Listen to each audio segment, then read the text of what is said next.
Hello friends, welcome back to our channel Mirror Neuron, which means watch and learn, and we are going to focus into multivariate OLS loss function solution. Now before we look into the solution or try to draw the solution, what we'll do, we'll try to build some analogy between single variable and multiple variables. So in case of single variable, and this is multiple variable, and we are going to look into the different derivative scenarios. So in single variable, if you had something like this with respect to x, so this will be a. And similarly, in case of multiple variable, where we are dealing with matrices multiplied with vectors and so on, in that case your derivative for your, in this case with respect to say m, this will be nothing but the transpose of x. Okay, try to draw an analogy. So this is the first one, so we have second one. So similarly, in single variable case, if we have a function which looks something like this, and if we're trying to do a derivative with respect to x, this will be 2 times ax. And in case of multivariable, if we had something like this, mt a times m with respect to m, then this would look like 2atm. Okay, now there is a third rule, and that is not actually analogy of the derivative, rather just a rule. And if we had something like this, if we had mx transpose, then this will be basically, it will flip both the side, it will be xt mt. Okay, this is a very simple rearrangement of terms, that's it. All right, so now that we know these three basic analogies, let's try to draw the solution for the multivariate case.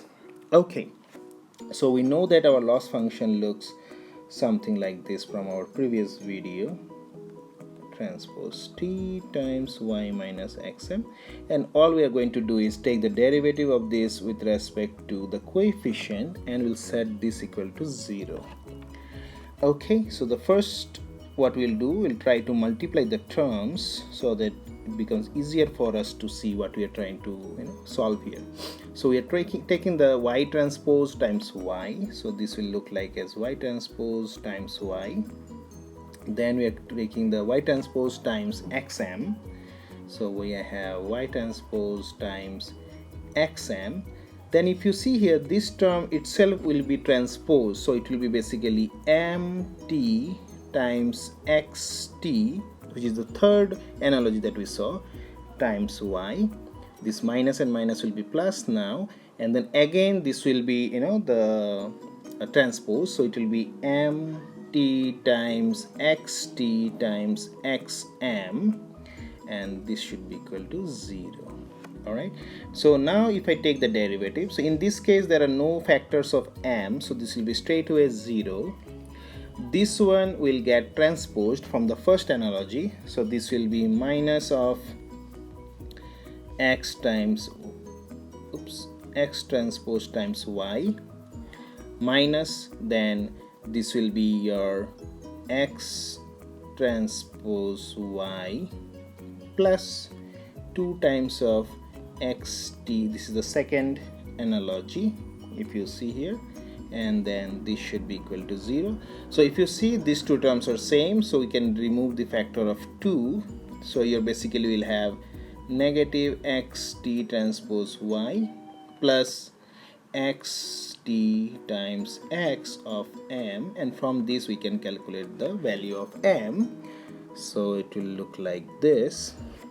So basically your m will be now equal to xt, and we are going to take the inverse of this combination times xt times y.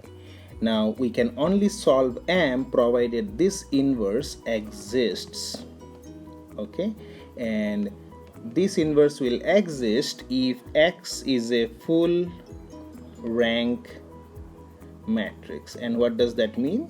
That means the columns of x, right, the columns of x should be linearly independent, and that is what we saw in our video in the matrices, where we talked about the dependency.